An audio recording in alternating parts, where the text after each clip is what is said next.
제1부 순서를 진행하도록 하겠습니다. 1부는 아까 말씀드렸듯이 한국공문서 사업의 기획자이자 처음을 이끌어가신 장본이시죠. 정부국 한국학대학원 명예교수님을 모시고 저희 공문서연구실 실장이신 안승 선생님께서 자료 진행하도록 부탁드리겠습니다.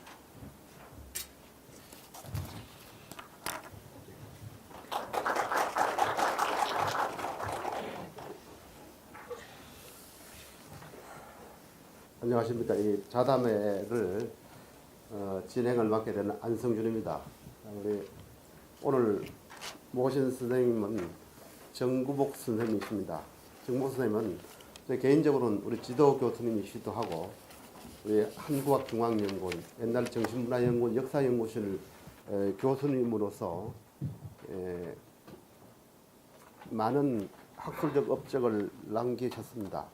학술적 업적은 크게 사학사가 원래 주전공이셨고 우리 한국학중앙연구원 오시면서 고문서를 같이 연구하시고 그 다음에 전쟁사 특히 임진왜란 사를 또 현재도 활발히 연구하시고 그렇습니다. 최초의 연구는 실학자 반계유형원 연구입니다.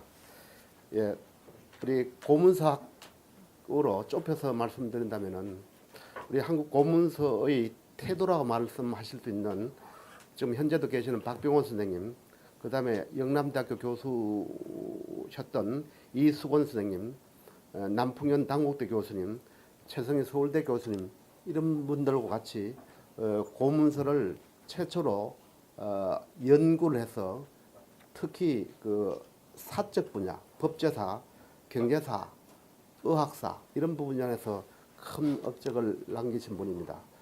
정구복 교수님께서는 고문서를 아까 사회자 얘기했다시피 이 조사 발굴하고 그것을 학계에 알리는 그런 일들을 기초적으로 하셨고 그 다음에 많은 연구 업적들 제가 제자이면서 제가 오늘 다 논문서를 헤아려 보니까 137편의 논문 저서를 내셨는데 그 중에 21편이 고문서 관련 논문입니다.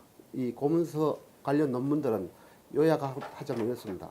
이 고문서라는 개념 자체가 아직 정립이 안 됐을 1980년대에 고문서의 범주를 정하시고 정의를 내리신 분입니다. 요약하자면 고문서를 일본식으로 정의하지 않고 일본식 정의란 것은 발급자와 수급자가 있고 그게 목적성이 개재될 때 고문서라 했습니다.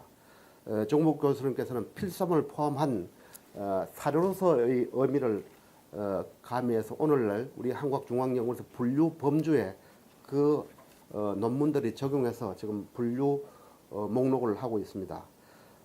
이 외에도 우리가 고기록이라 할 수 있는 일기의 범주와 분류 이런 부분 거시적인 측면이죠. 또 구체적으로는 또 고문서의 명칭 특히 우리가 일반적으로 말하고 있는 교지 이런 부분들은 고실이라고 명칭을 불러야 등등 고문서의 구체적인 부분부터 거시적인 이런 부분의 논문 20편을 남기고 계십니다.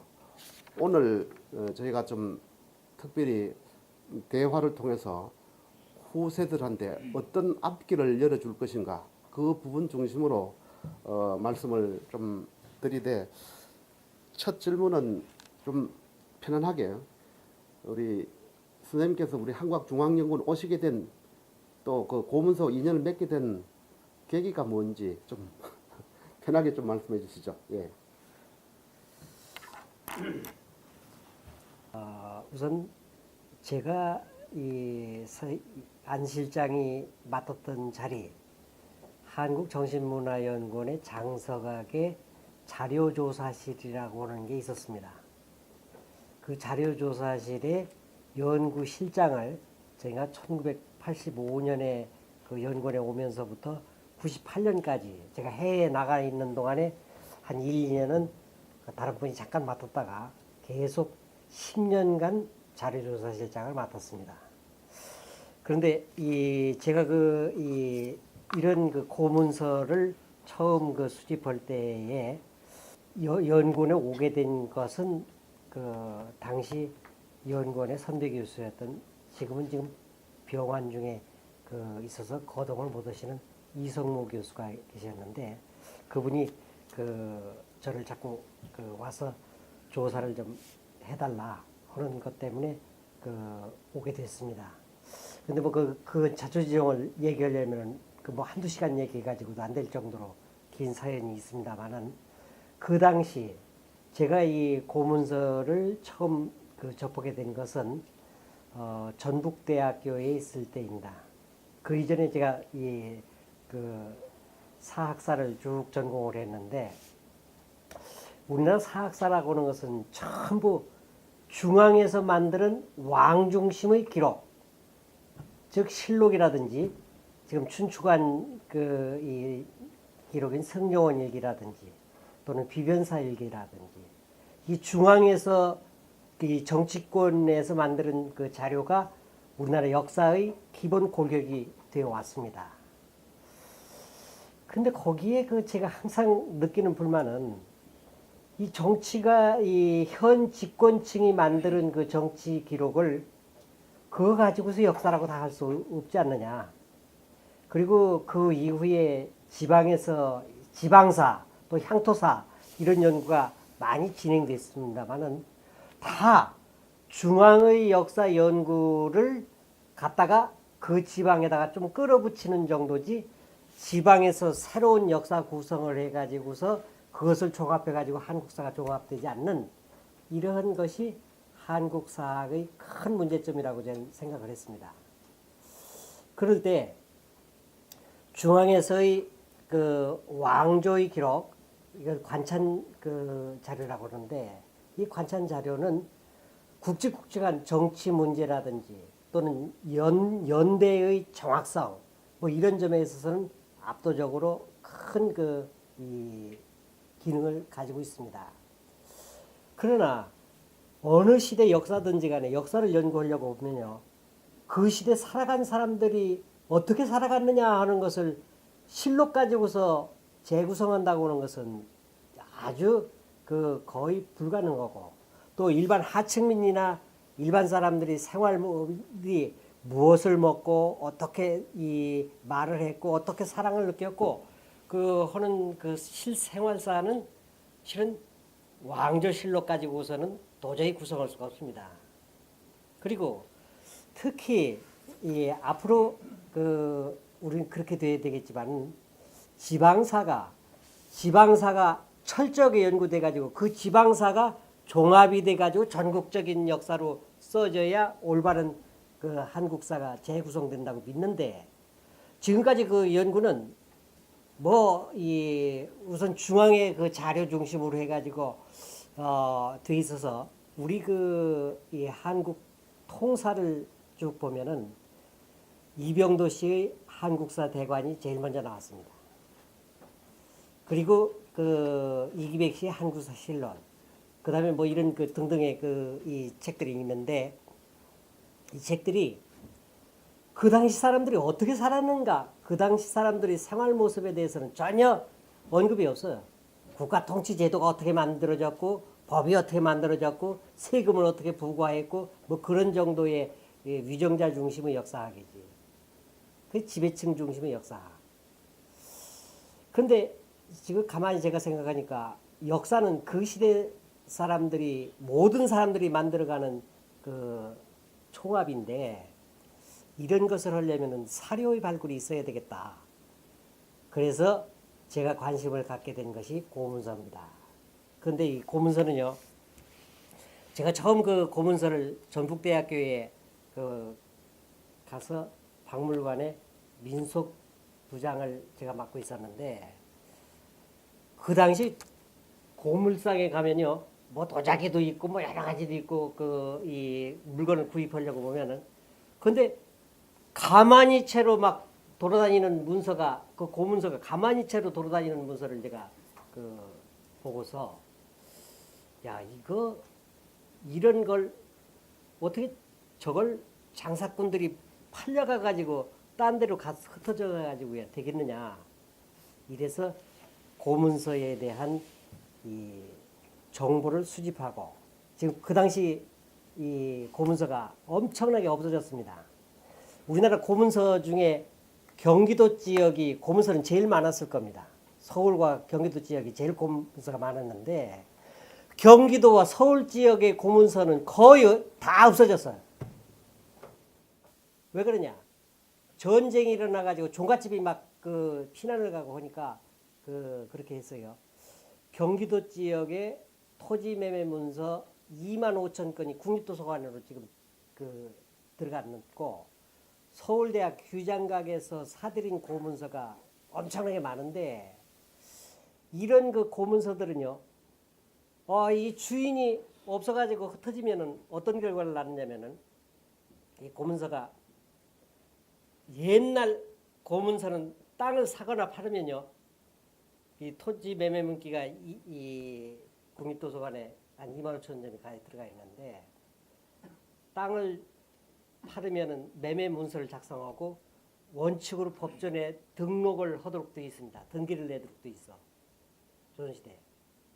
그런데 노비는 사면은 등록을 반드시 해. 왜 노비는 말을 하기 때문에 이게 증인이 되지 않고 말 바꿀 수도 있고 또 움직이는 거기 때문에 도망갈 수도 있고 그래서 그 노비를 사고 팔면 반드시 국가 등록을 하는데 그 위반이라고 그러는데 이 토지 매매 문기는요. 땅은 거짓말 안 하고 내가 한번 사서 그 사람이 내 거다 하고 팔았다 하고 인정하면 된다 해가지고 조선시대 땅 사고서 국가에 등기된 예는 한 건이 거의 없습니다. 이 소송이 걸려가지고서 이제 그 했을 때에는 위반 조처가 나오지만 기타 그냥 땅 사가지고서는 국가에 등기되는 적이 없어. 그 대신 옛날부터 그 토지에 관련된 옛날 문기를 매매 문기를 전부 다 그 판 사람으로부터 인수를 받습니다. 그러니까 경우에 따라서는 그게 수십 번 그 매매됐다고 하면 수십 통의 그 구문기가 있어. 이건 누구한테 팔렸다가 누구한테 팔렸다가 누구한테 팔렸다 누구한테 팔려서 내가 가지고 있다. 그런데 그게요. 장사꾼들이 사면 서울대학 그 토지매매 문기가 그 여러 책으로 나왔는데 이게 각자 장사이 그 문기가 다 흩어져 가지고 그 나돌아다냐. 그러니까 같은 지번의 토지 매매 문기가 하나로 꿰뚫어야 되는데 그런 게 되질 않아요. 그래서 이 고문서는 조선시대의 생활사, 지방사 그리고 민간인의 참된 역사를 이해하는 사료로서 이 중요한 의미를 가지고 있고 제가 처음 이런 것을 조사할 때에는 고문서가 뭔지 몰라가지고 그냥 딱지로 막 만들고 이 제기 만들고 그것도 팔아버리고 막 이러는 것이 굉장히 없어져가지고 이런 것을 빨리 우리 연구원에서 보존하고 정리를 해야 되겠다. 그래서 그 당시 그 한국정신문화연구원인데 정신문화연구원에는 자료조사실에 그 마이크로필름기가 4대가 있었습니다. 4대가 있었는데 전국의 그 유명한 가문에 이 장서각이나 이 공공기관에 있는 자료는 없어질 리가 없으니까 우선 그 지방에 있는 고문서들을 전부 빌려다가 마이크로필름 찍어놓고 또 경우에 따라서는 돌려드리고 다 돌려드리는 걸로 했는데 그게 그러한 사료의 수집 이런 것을 통해서 이제 앞으로 고문서를 통한 조선시대 생활사 또는 자료가 조선시대 그 자료가 거의 많기 때문에 이런 생활사를 재구성하는데 고문서가 대단히 중요한 의미를 가질 겁니다. 예, 원래 두 번째 제가 질문이 사료로서 고문서의 가치 이 부분을 여쭈려는 지금 다 말씀하셨습니다. 이 생활사, 개인사. 근데 제가 선생님을 따라다니면서 자료 조사를 여러 번 갔는데요. 제가 어느 날 선생님은 원래 일정을 안 가르쳐 줍니다. 잘 때도 숙박 이런 거 잘 안 해줍니다. 그래서 어느 날 조사를 조교로 따라갔는데요. 어머님 일생을 재구성하신다고 조사를 가셨어요. 그래서 제가 좀 사로적 가치와 더불어서 그래서 고문서를 어머님 선생님 저서 가운데 어머님이 가장 감동적입니다. 제가 봤을 때는 어머님 일대기를 쓰신다고 조사를 다녔습니다. 저는 그 고문서 강의를 할 때 문집성 자료, 특히 신문 편지와 고문서성 신문 편지는 완전히 다릅니다. 어떻게 다른가? 남한테 보일 것은 전부 다 문집에 싣고 안 보이는 것, 돈 버는 것, 그 다음에 남하고 싸우는 것, 매매 계획을 하는 이거 전부 다 고문서에 있어서 두 사료가 합쳐야 온전한 그 인간상이 재구성된다 이렇게 판단하는데요. 선생님께서 어머님 저술할 때랑 고문서 수집 좀 말씀해 주시죠. 우리 어머님이라고는 제가 그 어머님 칠순 때에 우리 어머님이 그 1909년에 태어나셔가지고 2000년 12월 25일에 돌아가셔서 1세기를 93세를 사셨는데 조선 왕조 말에서부터 시작해가지고 일제시대 그리고 이 해방 전후에 현대까지 20세기를 쭉 사셨기 때문에 이 어머님의 이 얘기를 우리 어머님은 뭐 어디 책으로 낼 정도의 인물이 아닙니다. 솔직히 사회봉사 활동도 한 적이 없고 그 학교라고 하는 것은 문턱을 밟아본 적도 없고 글을 하나도 쓴 적이 없는 그런 분인데 내가 어머님의 그 일대기를 한번 써야 되겠다고 생각한 것은 그 시대에 우리 어머님들이 거의 대부분 같은 상황에서 태어났을 겁니다. 어머니가 이름을 지어줬는데 호적에 올렸는데요. 호적에 올렸는데 일생 동안에 불러준 것은 2번밖에 없대요. 2번. 그래서 이제 어머님 일대기를 쓰면서 고문서적인 것이 이제 작용이 됐는데 고문서를 하려다 보니까 그 뭐 어머님에 대한 주변 어머니 우리 애가 친가 또 그 위에 족보 근데 제적등본이라고 하는 게 있거든요. 이 제적등본을 그 당시에는 지금은 남의 제적등본 함부로 못 떼는데 그 당시에는 필요하면 그 신청하면 제적등본을 다 뗄 수 있었어요. 그 제적등본들을 떼면요 그거에 대한 것이 그냥 주저리 나와요. 근데 우리 그 학계에서 이 고문서는요, 지금은 고문서가 일제시대 고문서는 고문서라고도 않는데 우리가 수집할 때에는 적어도 이 해방 전후에까지의 시기의 모든 문서를 다 시기적으로 포함되어야 된다 해가지고 그 수집을 해 왔습니다. 근데 이제 하도 그 양이 많다 보니까 그 조선시대까지만 뚝 끊어고 일제시대 것은 지금 그 자료조사를 마이크로필름에 굉장히 많이 쌓여 있습니다. 그 자료들이 많이 쌓여 있는데 이 제적등본을 떼보니까 재밌는 게요. 우리 그 저기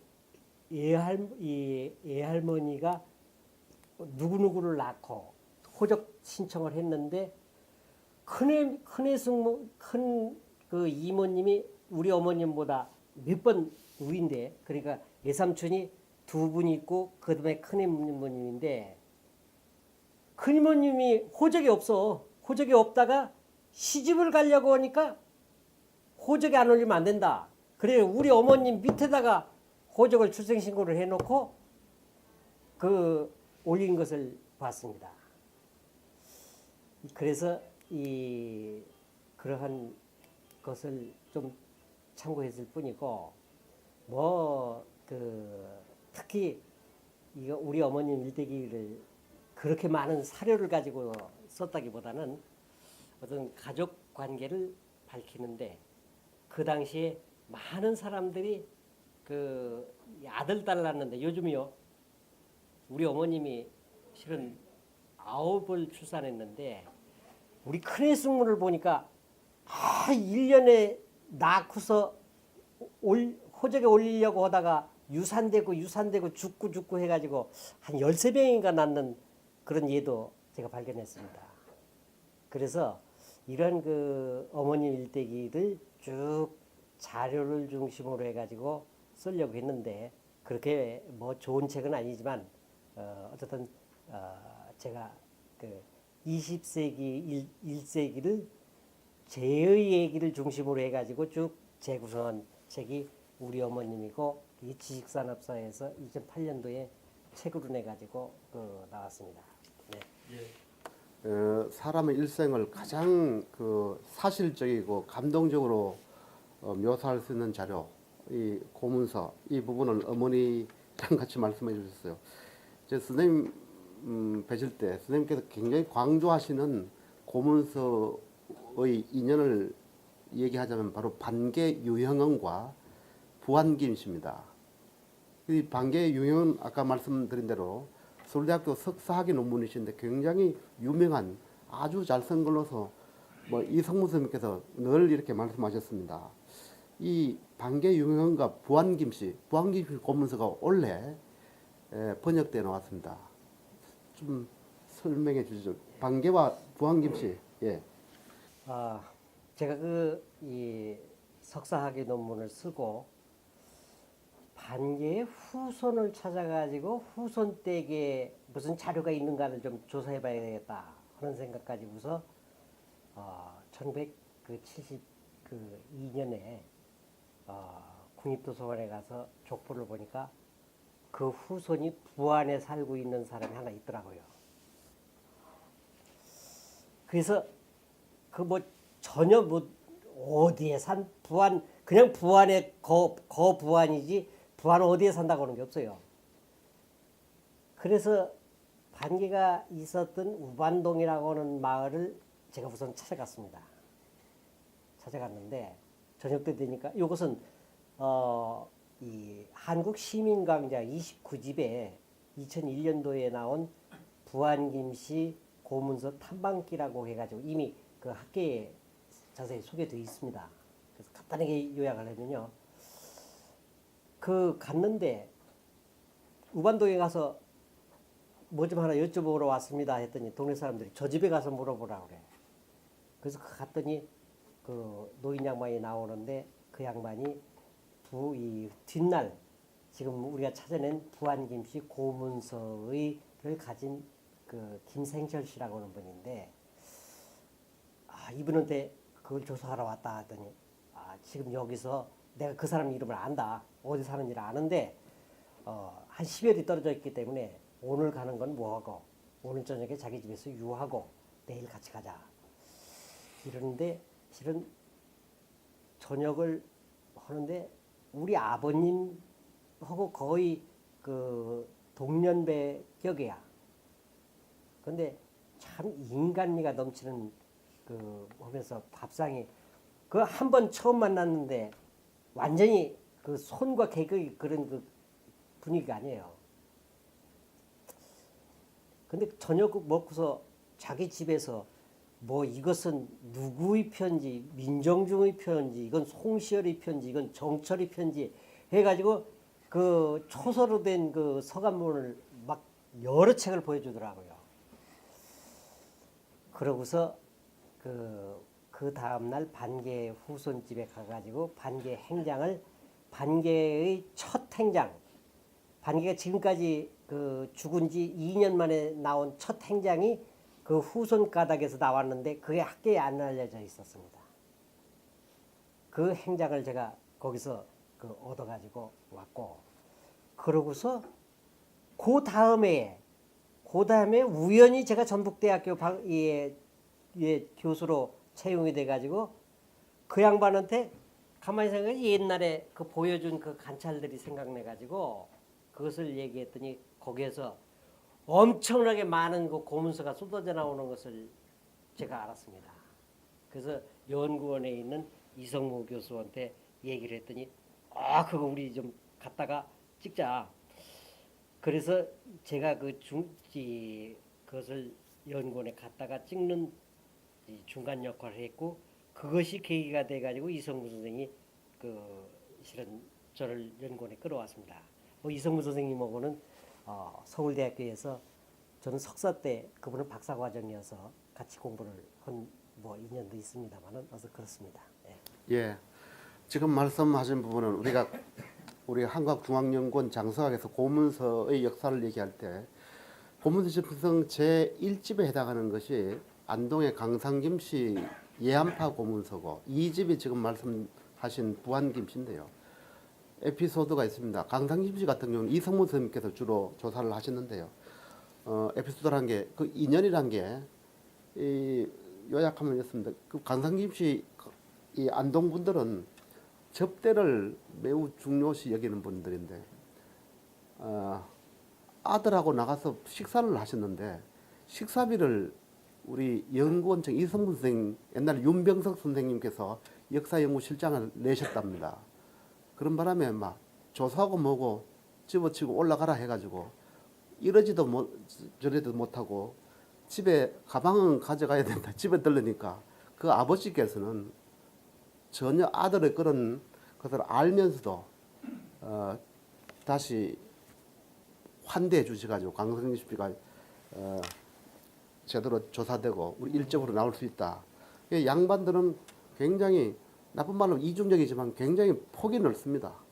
이 폭이 넓은 것이 매우 중요한데 이 부안기시 문정은 저도 가봤습니다만 대단히 인간적인 지금도 아무것도 모르는 종손 그다음에 그 지극한 어머니 문서 내용에 대해서는 전혀 모르시는 모자께서 관리 운영하고 계시고 선생님께서 선생님은 굉장히 인간적이시라 그 유물관 자체를 다 번역도 해주시고 또 유물관 자체를 기획해 주시는데 지금은 좀 낡았지만은 그 뒤를 이어라 했는데 제가 그 리모델링을 못 해드리고 있는 입장입니다. 그 부항김씨 고문서 소장하고 있는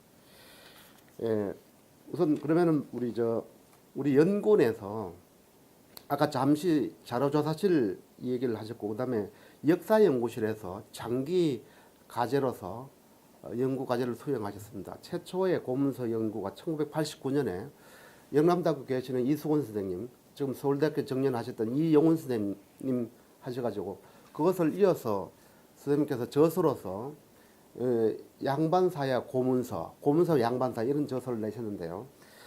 우리 역사연구실에서 고문서를 연구한 내용 이런 걸 좀 소개를 해주시죠. 예. 역사연구실에서 이 고문서를 연구한 그 내용은요. 우리 고문서 연구원의 수집 체계에 빼놓을 수 없는 제일 첫 번째가 당시 초대 원장이었던 이선근 그 원장님이 단성호적대장을 영인해냈습니다.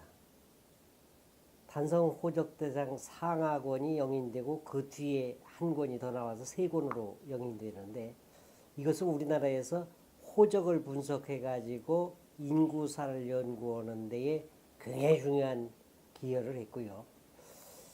그다음에 실은 제가 이 자료조사실에 있으면서도 역사연구실에 있었기 때문에 우리가 여러 당시에는 고문서라고 하는 것이 무언지도 모르고 어떤 것인지도 모르고 그래서 한 10년 그 수집한 후에 호남지방 고문서 연구라고 하는 것을 공동 연구했습니다. 그래서 우선 박빙호 교수님 그리고 그 공주대학에 있는 이해준 교수 그리고 서울대학의 이영훈 교수 그리고 저 해가지고 이제 여러 사람이 그 호남지방의 고문서의 기초 연구다. 그래서 이 고문서가 자료로 쏟아져 나와도 당시 학계에서는 이걸 자료로 해서 연구하지를 전혀 못해서 이건 딱딱한 그 생선을 어린애한테 주어가지고 그걸 못 먹는 것 같은 그렇게 비유를 하면은 좀 그 잘못된 비유일지는 모르지만은 어떤 그런 격이야. 고문서가 아주 생소하고 거기에는 그 내용이 초서체로 썼을 뿐만 아니라 이 우리말식으로 이두문체로 써서 한문 하는 사람도 고문서를 읽어갈 수가 없습니다. 그래서 이걸 어디 잘근잘근 씹어가지고라도 반쯤이라도 좀 씹어서 먹을 수 있도록까지 하자 해가지고 그 연구한 것이 호남지방 기초 그 연구였습니다. 예. 예. 제가 이제 그 대학원 시절 때 장서학에서 두 반을 운영했습니다. 장서학반과 고문서반. 학생 중에 고문서반을 제가 주도를 했고 장서학반에서 이재난고라는 책을 가져왔는데요. 선생님께서 전북대학 계실 때 송준호 교수님, 이강호 교수님 해서 제가 큰 책을 복사본을 했는데 1톤 트럭에 가져왔는데 제가 1톤 트럭 운전사 옆에서 가져왔습니다. 우리 장사에서 펴낸 책 가운데 가장 큰 10년간을 했거든요. 연구 사업을. 이재난고 기획과 집행 과정, 운영 과정을 선생님께서 주도하셨는데 좀 말씀해 주시죠. 실은 그 이재난고는요. 그 당시 이 기관이 예산이라고 하는 것이 거의 없었어요. 예산이 없는데 전국적인 중요 자료는 우리가 만들어내야 된다 하는 사명감을 가지고 하는데 그 당시 마침 국가에서 국학진흥 연구비로 1년에 한 3억 정도가 배정이 됐습니다. 그 이전에는 연구원 예산 가지고 하려고 하니까요. 사람도 없고 또 돈도 없고 그러니까 1982년에 광산김씨 고문서가 한 책이 나오고 1985년에 부안김씨 고문서가 우반동 고문서가 나와서 한 4, 5년 걸려야 한 책이 겨우 나올 정도로 나왔습니다. 근데 그러다 보니까 이게 국학진흥연구비가 3억이 나오는데 이재난고는 그가 8살 때부터 일기를 쓰기 시작해가지고 죽기 전 15일 전까지 일생 동안 일기를 쭉 쓴 그 기록이 이재난고입니다. 이재가 누구신지 먼저 좀 설명을 해주세요. 이재는요. 네. 전라도 지금 고창에 살았던 황윤석이라고 하는 그 학자인데 그의 호가 이재입니다. 네. 그리고 난이라는 것은 하도 막 초소로 써가지고 쓴 원고다 해서 이제 난고라고 일기 종류입니다. 일기입니다. 일기인데 그 일기가 이강호 교수가 전북대학에 있으면서 국편에 쫓아다니고 다른 데 쫓아다니고 해서 하다가 익산에 있는 어떤 기업가로부터 10억을 줄 테니까 이걸 출간해내라. 그래서 얼마 정도 하느냐 하는데 이강호 선생님이 전혀 생각지도 않고 그거 한 몇 억이면 되겠죠 하고 해가지고서 했는데 도저히 하려고 보니까 그거 가지고는 할 수가 없어. 그래서 이성무 선생이 주동이 돼가지고 제가 국학진흥 사업 중에 이게 고문서 사업으로 넣으면은 1억 5천이 고문서 사업이고 이 장서 사업이 1억 5천인데 이 고문서 사업에 다른 걸 할 게 굉장히 많은데 물론 고문서에 속하기는 하는데 이 고문서 사업에는 넣을 수가 없어요. 그래서 장서각 등 자료라고 하는 점에서 자료로 해가지고 장서각의 기획 자료로 해가지고서 냈습니다. 냈는데 그걸 낼 때 연구원에서는 엄청나게 반대를 했어요. 그게 왜 문중 사업을 연구원에서 하느냐? 그런데 우리는 이 자료는 18세기에 이 상황을 알기 위해서는 이 자료는 반드시 정서화해가지고 인출돼야 된다.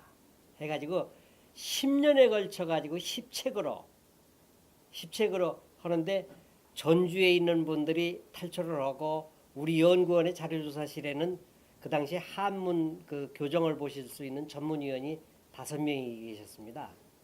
그 중에 한 3명 정도가 거기 투입이 돼가지고 해서 1년에 실은 전체 들어가는 비용은 한 3억이 들어가는데요. 1년 비용이 1억 정도를 거기에 할당해 가지고 한 8년간 해서 그 10책으로 이재난 곳 전책을 탈초해 냈습니다. 이것은 그래서 이제 전북대학에 지금 이재학 연구소가 생겼고 우리나라에서 영조 때의 대실학자인데 거기에는 그가 어쨌든 뭐 세세콜콜한 서울에 갔으니까 미안하지만 집에 있는 본 부인이 첩을 얻어야 되겠는데 첩을 얻는 걸 반대할 것 같지는 않다. 근데 가려면은 집을 하나 사야 되는데 서울 집값은 어느 집이 나온 게 얼마에 나왔다던더라. 그리고 1년 생활하려면 얼마가 들어가는데 집에서 농사 짓는 거 쌀 밑마지기 가지고 내가 받는 봉급 조금 하고 하면은 이게 유지가 될 거다. 이런 굉장히 정말 그 고문서적인 또 실학적인 아주 구체적인 이런 자료를 냈습니다. 지금 이 조선시대 그 대단한 그 일기가 참 나왔습니다. 예, 이재난고 설명을 말씀하셨는데요. 조선 후기 일기로는 가장 방대하고 지금 말씀하신 대로 보통 사람들이 상상을 못하는 아주 구체적인 일이기 때문에 왕조실록이나 문집에서 찾을 수 없는 이 고문서가 하나의 점이라면 그 점을 이을 수 있는 그런 고기록입니다. 그래서 사료적 가치가 매우 높다 이런 말씀을 해주셨습니다. 지금 우리 한국학중앙연구원 입장에서 장수학이 아까 말씀하신 대로 거의 예산이 제로였습니다. 그때 국학진흥사업이라는 것을 만들어서 그 중점 국학진흥사업의 중점 사업으로 고문서 집성이라는 것을 만들어 펴내기 시작했습니다. 그것을 기획을 하시고 지금 아까 두 권을 말씀하셨죠. 안동의 강상김씨, 부안의 부안김씨, 그다음에 고문서 집성이라고 생긴 것이 이름이 생긴 것이 83년도부터 해남윤씨 고문서입니다. 고문서 집성 3집부터인데 그것을 전부 다 기획을 하시고 운영하신, 그래서 기획 의도와 앞으로는 어떻게 됐으면 좋겠다 이런 바람을 좀 말씀해 주시죠. 예. 처음 광산김씨 고문서를 갖다가 이 책으로 내고 또 부안김씨 우반동 고문서를 냈는데 제가 그 해남윤씨 고문서를 가지고 왔을 무렵에 가만히 생각하니까 이 전국에 있는 고문서를 각 집안 걸 뿔뿔이 이렇게 아무 체계 없이 내가지고는 이거 어디다 꽤 매출 수가 없다. 그런 생각을 하던 차에 일본에서 고문서를 연구한 사례를 조사해 보니까 일본은 명치연간에 1895년 명치연간에 대일본 고문서 대계라고 해가지고 250책이 나왔어요. 내가 그거 깜짝 놀랐어. 야, 이걸 우리가 지금 한국이 일본보다 전통 문화에 있어서는 뭐 못지지 않는데 우리 측 자료가 그 당시에는 뭐 고문서 자료가 얼마만큼 나올지 전혀 감도 못하는 때인데 우리도 이걸 고문서 집성 체제로 해가지고 하나로 일정한 체계로 해서 묶어야 되겠다. 그래서 광산김씨 고문서는 1집으로 나중에 영인해내고 2집은 부안김씨, 그래서 3집부터 해남윤씨 고문서로 내자. 이렇게 해가지고 1, 2집을 비워놨습니다. 그리고 제가 볼 때 그 당시 우리나라에서 고문서 집성을 다 내면은 우리도 한 450책 정도는 낼 수 있지 않겠느냐. 그런데 지금 이 한국정신문화연구원에서 수집한 자료가 고문서 자료가 150만 건이라고 합니다.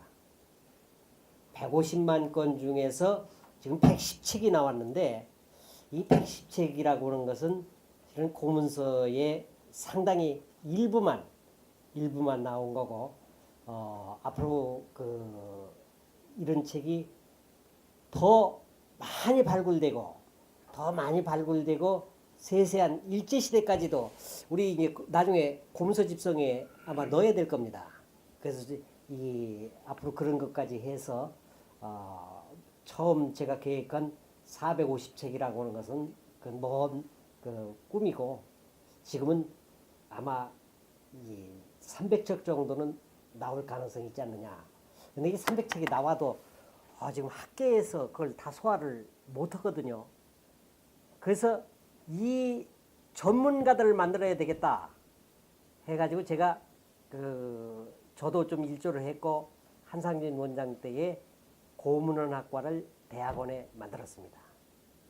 그 2000년도에 만들었는데 그 후로 그 박사가 한 30명이 나와가지고 전국의 박물관에 학예사로 지금 거의 대부분 가 있고 고문원학과 나와가지고 좀 취직 안 된 사람 하나도 없어요.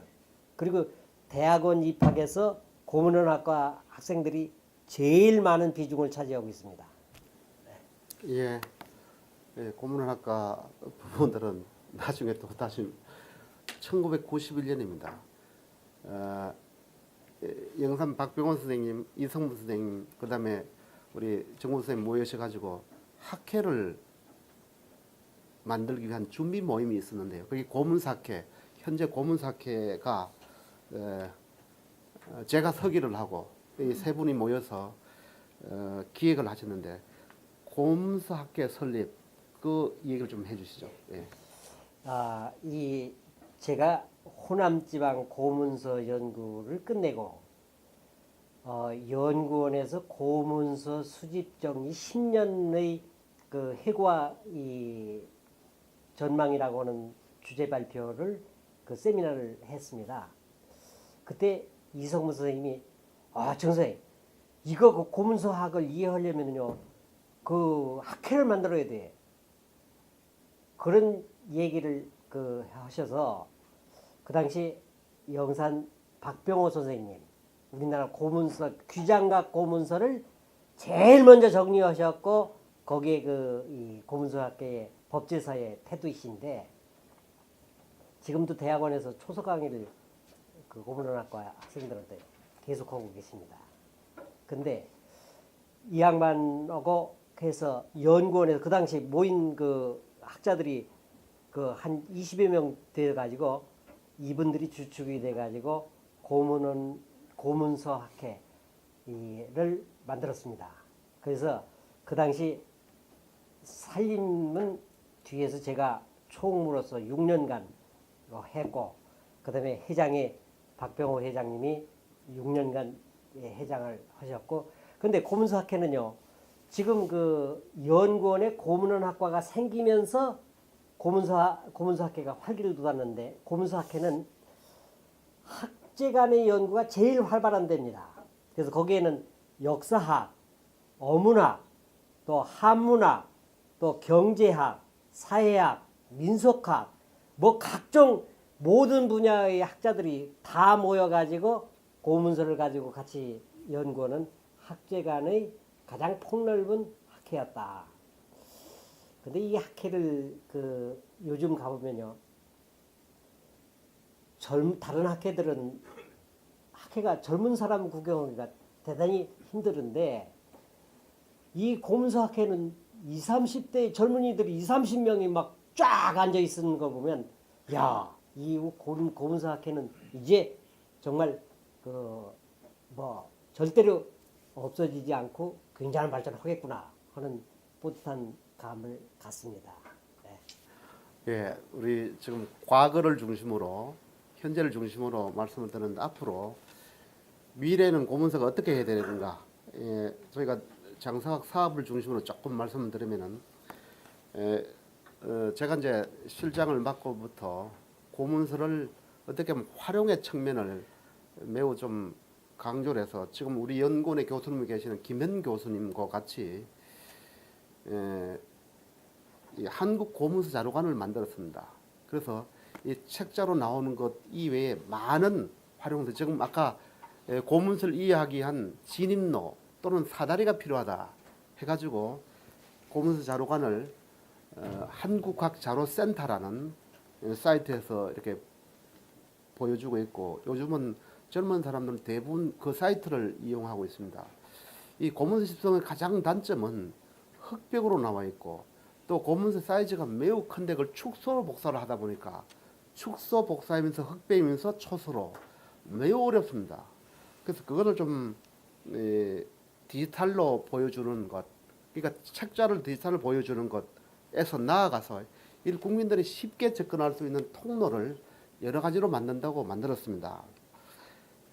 지금 현재는 고문서 번역을 지금 하고 있어서 1집, 2집이 강상김씨, 부왕김씨가 번역돼서 올해 나오고 차례차례 번역해 나가는데 이와 같은 고문서 현대화랄까 또 아까 잘건잘걸 씹는다고 말씀하셨는데 어떻게 하면 많은 사람들이 이용, 활용을 정대하는 방안 좀 있으시면 말씀해 주시죠.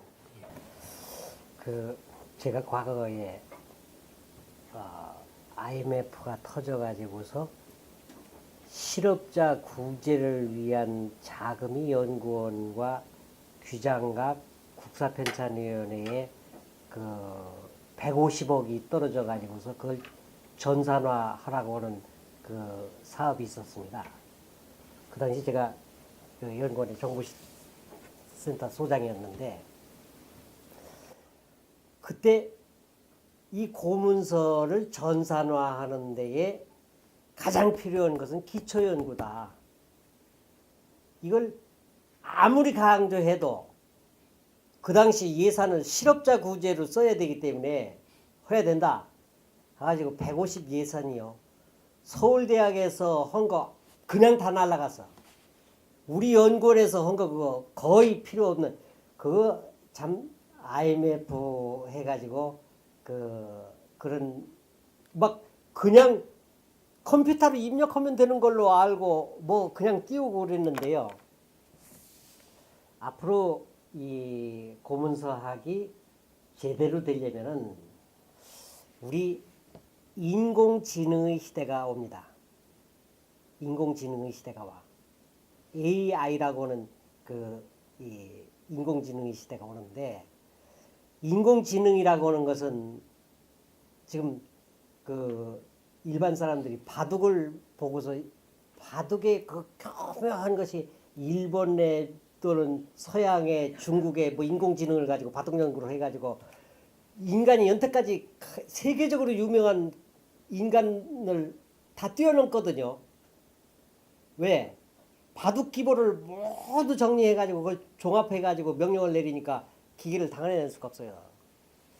인공지능의 시대가 이제 앞으로 40년, 50년 오는데 이러면은요 역사학의 모든 자료 또 고문서의 모든 자료가 인공지능한테 입력이 돼야 되는데 이걸 디지털화라고 합니다. 근데 이 디지털화 하려면은 기초적인 연구 이게 제일 필요하다 하는 얘기입니다. 제일 필요하다. 그런데 이 고문서의 이 기초 연구가 제일 필요한 이유는요. 자료상의 상이한 자료들의 정리, 또 자료상의 잘못된 자료의 정리, 또 이 자료상의 상호 연관 관계의 정리.